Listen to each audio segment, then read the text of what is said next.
Microsoft Exchange is the undisputed king of business email platforms. Everybody uses it. Cloud, Exchange Online. On premises, there are fewer of you these days, but you're probably running Exchange Server. Whichever arena you choose, Exchange wins. And with good reason. It has been so far ahead of the pack functionally speaking, and so well integrated into the typical business ecosystem of products, there just isn't much of a reason to look elsewhere. I mean, what are you going to do? Implement some janky open source solution that's missing half the features and isn't compatible with the devices and software people actually use?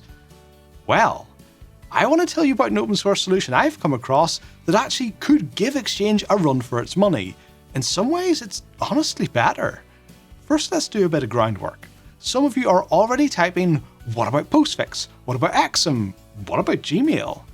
I said business email platforms, not message transfer agents, and not personal accounts. Gmail is a big player, especially for personal use, but Exchange Online beats Gmail in the business market, and Google doesn't even have an on-prem option. Postfix and Exum are very widely used, but they're part of the background plumbing that moves messages around the internet. They're used by machines, not people. No business has implemented Postfix and thought, that's fine right there. When end users want to check their emails, we'll just have them SSH to the server and use Vim. I'm talking about collaborative email platforms used by human beings. Part of the reason Exchange is so popular is it's not just about email, it's incorporated many different functions over the years. The sheer range of capability means other solutions can struggle because they simply leave too many gaps. The other big reason people like Exchange is the ecosystem. We'll set aside the Microsoft 365 cloud stuff for a moment, that is a huge driver, but I want to focus on the installable server bits here. Microsoft has their own set of proprietary protocols. Open source solutions tend to steer clear of these and favour open standards. And I get why open source would prefer open standards. The problem is that although Microsoft's protocols are not open standards, they are industry standard. They're what everybody is using. How this works out in practice is an Exchange user picks up their phone, they enter their email and password, and everything just works. There are emails, calendar, contacts, it's all there and natively integrated with the phone. When an open source user tries to do the same thing, they're going to need their server details, SMTP presumably, and probably also POP or IMAP. What's the server name for each? Is it using TLS, or maybe the phone says SSL? Is it explicit or implicit TLS? Okay, got it working. Where's my calendar? Oh, that was just for email. You'll need to configure your CalDAV server settings. Contacts? No, that's a CardDAV server, or maybe it's LDAP. Go set it up. Now I know you guys are pretty technical, and to you this might sound like I'm making a mountain out of a molehill, because you could bash through the setup in a couple of minutes. You could. Now try giving this to a few hundred people who can barely remember their own email address, let alone their server settings, and you need to support them. Then what do your users have on their desktop? Probably Outlook. Outlook supports using an open source POP or IMAP server, if you don't mind most of its functions not working. What about Gary's new booking system that just got installed? Why doesn't it work? Because like everything else in the market, it was built for Exchange. And of course they never checked what server you were running before they cut holes in the walls of the meeting rooms. Bottom line, if you want an easy life, you want ActiveSync, you want Auto-Discover, you want MAPI over HTTP or Exchange Web Services or the Office Graph. Which is why I was very interested when I stumbled across an open source email platform called Groomunio, because it supports ActiveSync, it supports Auto-Discover, it supports MAPI over HTTP, it supports Exchange Web Services. They're even working on an open source implementation of the Office Graph protocol, which is something Exchange Server doesn't even support itself. If Groomunio achieves what it has set out to do, they will arguably have a more complete implementation of Microsoft Exchange than Exchange Server does. It means you can use Groomunio as a drop-in replacement for Exchange Server, and to your end users on their mobiles, their tablets, their Outlook, it won't look any different. Groomunio supports open standards too. POP, IMAP, CalDAV, CardDAV, if you want those, they're there, which means you don't have to choose between a good experience in Outlook and a janky experience in Linux, or a good experience in Linux and a janky experience in Outlook. It'll play nicely with both camps. One of the pain points I had using a Linux desktop was finding an email client that has proper support for Microsoft Exchange and doesn't look like it was written in the 90s. This solves it. This is the first open source email platform I've seen that could actually be a serviceable alternative to Microsoft Exchange Server, and by heavens we need one. I have a long history with Exchange and it has been a great solution, but for the past decade or so Microsoft has left the on-premises Exchange Server to rot. I'm not going to rant about it here, just watch my video about the new version of Exchange Server. I'll link it below.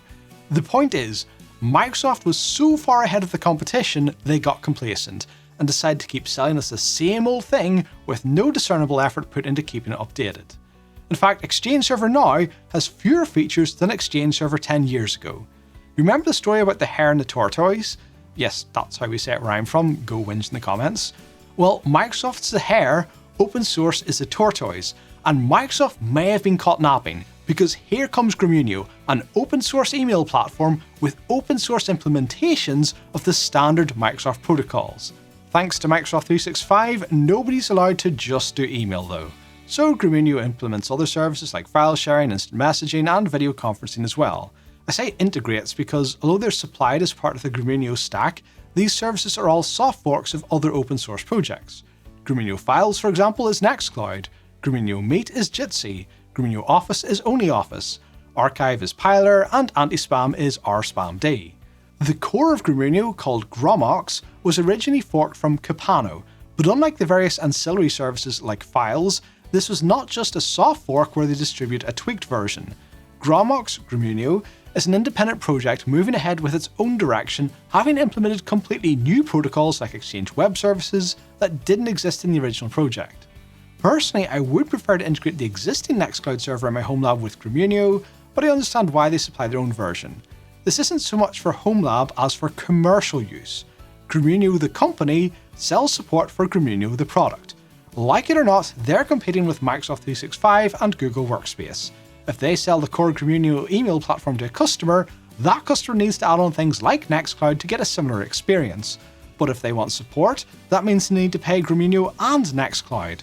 When something inevitably breaks because Nextcloud got updated and Gremio didn't, who do they go to for support? It is a much more commercially viable solution to get the whole stack from one place, and other versions have been tested together and you only have one place to go for support. It would still be nice to see integration guides for the upstream projects in the community version, and then the community could help test that new version of Nextcloud and flag any issues from Gremio to address in their fork. Just a thought.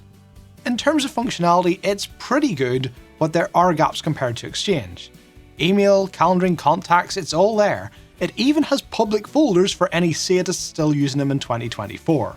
You can create equipment mailboxes and room mailboxes, but the booking attendant that auto-replies to accept or reject resource requests in Exchange hasn't been implemented in Gremio, so they're just mailboxes. Well, sort of. Resource booking does seem to work in a limited degree from the web interface, but not via Outlook. You can create shared mailboxes and give people access to them. They'll even auto-map in Outlook if you give them full access, just like Exchange. Accessing shared calendars, though, seems a bit wonky. It works fine in the web interface, and if you give the delegate full access to the mailbox, it works in Outlook too, though it seems to have a habit of mapping duplicate calendars. If you try to share with limited permissions like Reviewer though, the web interface works but Outlook doesn't, unless you disable cache mode, in which case it does work. It all has the feel of nearly there, but not quite. It is impressive just how much of Exchange they've managed to implement when they're having to figure out and build open source implementations of multiple proprietary protocols to do so. But as an end user, you probably don't care. You'll just see that some buttons in Outlook don't work correctly. There are some other issues as well. In my testing, I found Gremio to be less reliable than Microsoft Exchange. There were a couple of updates that broke things.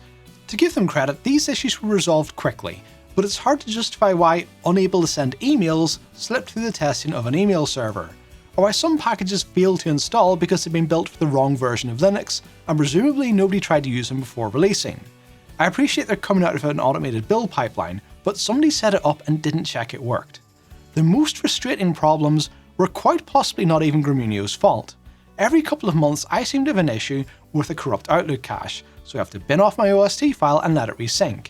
The most damaging of these events, which pretty much broke Outlook's cache mode altogether, was confirmed as a Microsoft bug, and I would not be surprised if all of them were Microsoft's fault. But this is a cost of using a third-party backend. Microsoft aren't testing their products with it, and you will pick up a few issues as a result. Speaking of costs, let's talk about Grumunio's commercial model. Firstly, yes, Grumunio is a commercial product. It's open source, the code is free as in speech, and there is a community version that is free as in beer as well. The pricing is on their website, and the way it works is you can use all of the features whichever plan you choose, but you don't necessarily get support for all of it. The more you pay, the better your support coverage is. This is fine. It's a pretty well-trodden path in the open source world. All of the features are included in the community edition as well. You don't get support, you can get help in the community forum, and Grumunio does have people there who do help out the community, but you can't log a ticket and expect a response. The community version has different software repositories. Basically, new code gets pushed to the community repos first, and the supported repos for paying customers get it later. That means the supported code is a little bit behind the community code, and it's better tested, so it should be more stable. Should be. From what I could tell in the forums, paying customers did also get hit by the same bugs I've mentioned in this video. In principle though, this all makes sense to me. I think it's perfectly agreeable to say, here's the deal. You can contribute to the project financially and have the more stable version, or you can use it for free, and by using it you're essentially contributing a layer of testing instead. That's fair. But there's one more limitation of the Community Edition that doesn't make sense to me. The free Community Edition is limited to 5 mailboxes, not users, mailboxes. It's an email server. This limitation makes it pretty pointless beyond maybe hosting your own personal mailbox, and even then it might not be enough. I couldn't even use this to host mailboxes for my immediate family. Shared mailboxes, service accounts, and resources like rooms or equipment mailboxes, they all use up one of your 5 slots. What makes it seem especially nonsensical to me is that this limitation is trivial to bypass. It's literally just a number in a text file, and it's distributed with a license that not only authorizes you to change that file, it positively encourages you to.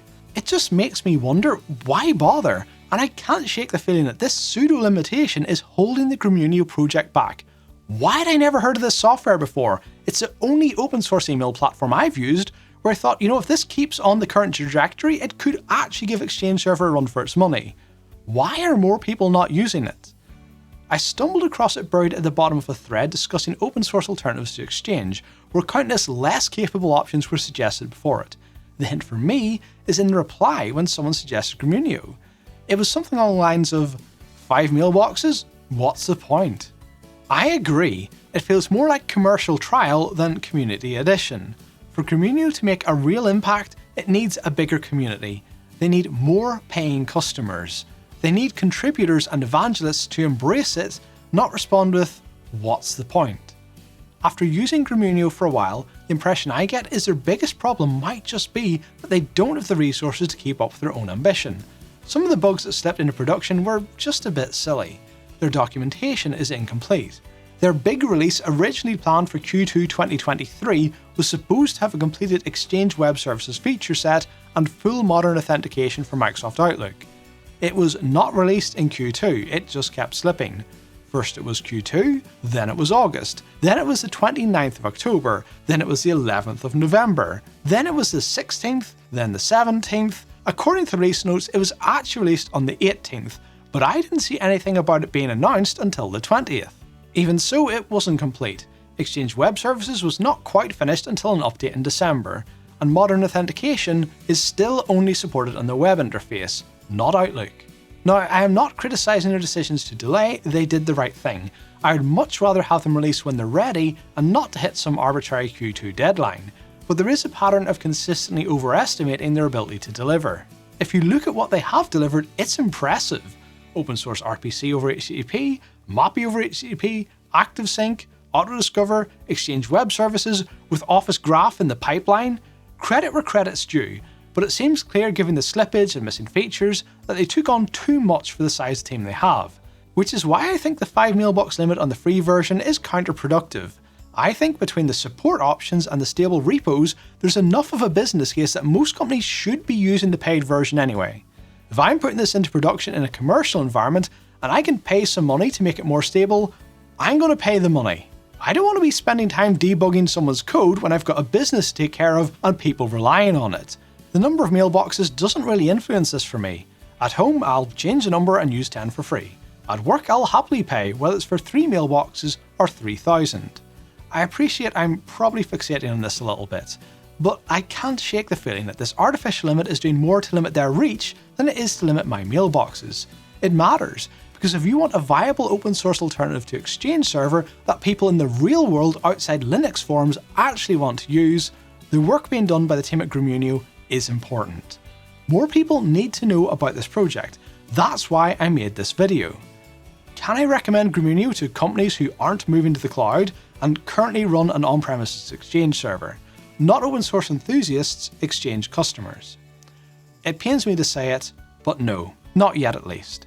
As much as I appreciate the work being done here, with my consultant's hat on, I have to acknowledge the reliability issues and missing functions. Your end users aren't going to be impressed that it's open source. They aren't going to care that a small team in Vienna has been delivering more innovation and progress in this space than a multi-trillion-dollar company like Microsoft. They're just going to see that Dave's calendar won't open, or that they've had to call IT again about something not updating. But here's something to think about. I have a lot of history with Microsoft Exchange. I was the lead messaging consultant at a Microsoft partner for quite a few years. My personal mailbox has been running on an Exchange server in my house for the last decade and a half. Every Exchange update, every new version that I delivered to customers got installed here first. My personal mailbox was R&D for future deployments at a lot of companies. That mailbox now runs in Groomunio. I moved it over late last year to give me some lived experience for this video, and honestly, I don't see myself moving back. My home lab was a testing ground for customer upgrades, but I don't do the Exchange deployments anymore. That torch has passed on. I don't use my home lab to build the solutions I think our customers should have today. I use it to keep tabs on and build experience with solutions I find interesting, solutions I think are worth keeping an eye on for the future.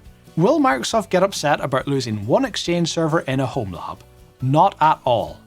But when someone with my background, well over a decade's experience leading Exchange consulting engagements, thinks an open source project is more worth keeping an eye on than the next version of Exchange Server, they might want to go wake up that rabbit.